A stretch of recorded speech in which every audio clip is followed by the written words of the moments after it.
Okay, I am going to make some curry chicken today. And in the midst of doing that, open this up. I'm making several other meals because I cook on the weekend for my whole week. Now, I will say this. I'm not the best measurer in the world.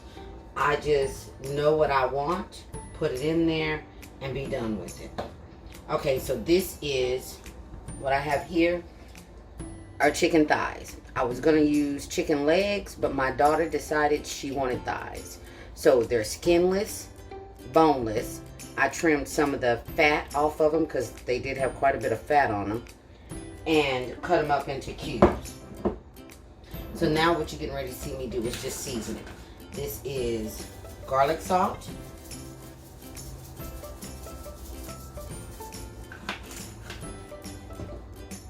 I'm going to use a little basil leaves.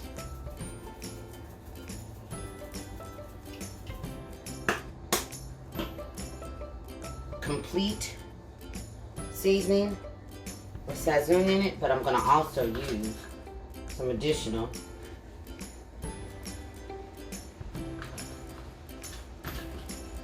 Sazón, that is. Lawry's seasoning salt.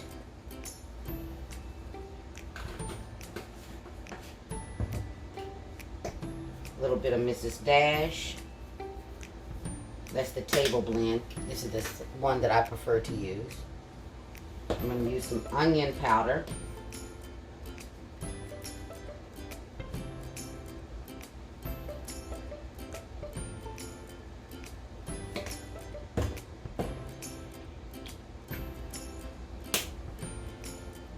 Curry powder. You want to use a little bit, but not too much.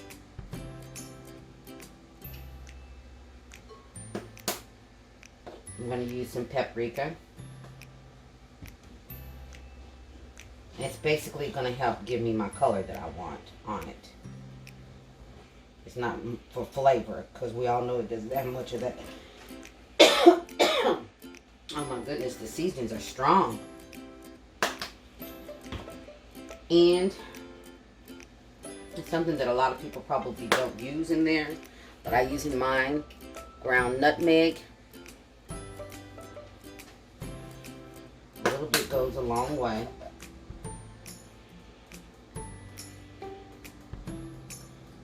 It just gives you that little bit of nutty flavor, that little in the back. And then I also use ground cinnamon. Not a lot, but just a little bit. Okay, a little bit, to the little bit. And then I did want to use some Sazón.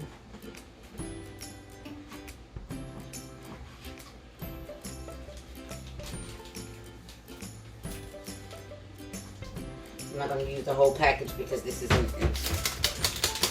I was going to do more chicken initially. So I'm just going to use half a package of this.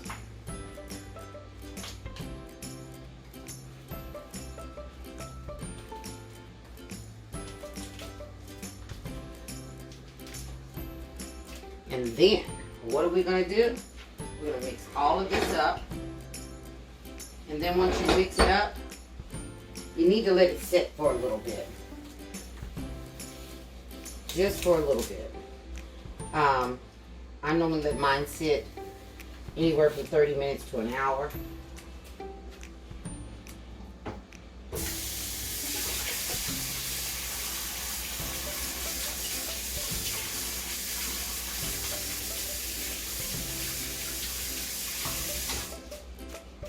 I like to wash the gloves. That's what I'm doing now.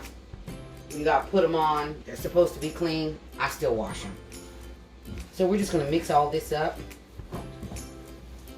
Make sure all that flavor gets on as much of this chicken as possible. Hopefully all of it. And like I said, I do this, what normally happens is my children make a meal plan.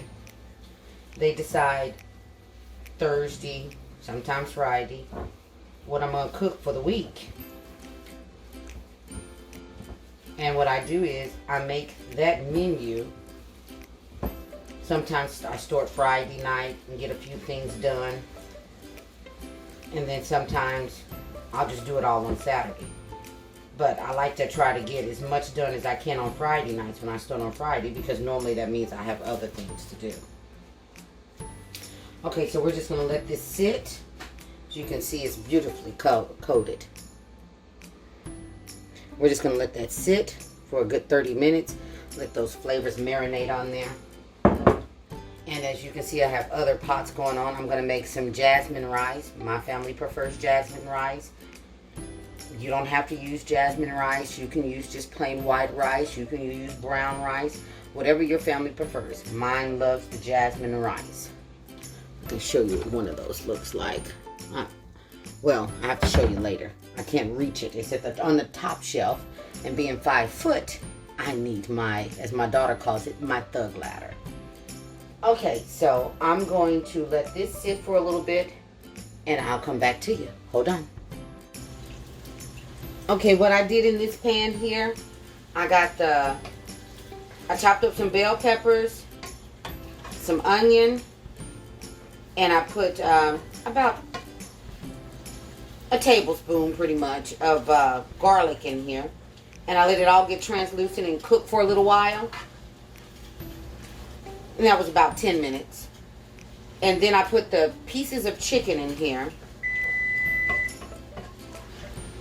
And we're going to let this cook for about 15, maybe 20 minutes. We're going to wait and see how brown it gets.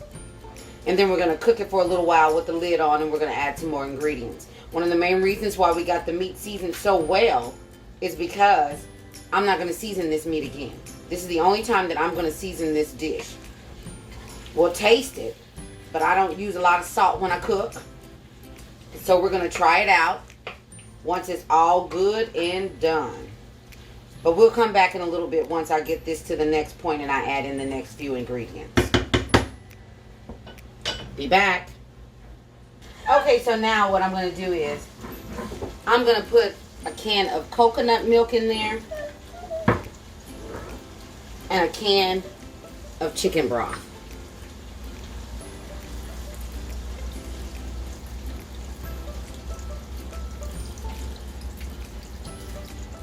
And I'm going to let this simmer for about 20 minutes.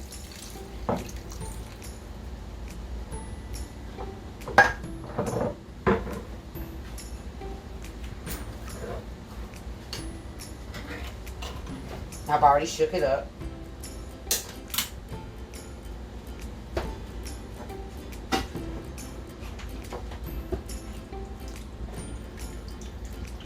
You can also substitute this for heavy whipping cream. This is like going to be your thickening agent to thicken all this up. Doesn't it look delicious? So just incorporate it. And if only you could smell, if you could scratch the screen. Uh-oh. And smell. Yes, she did that. She flipped it and showed you her cabinets. She did. She did. But you get the point. So we're going to simmer this with a lid on. And that meat's going to get real good and tender and pick up those extra flavors. And we'll be back.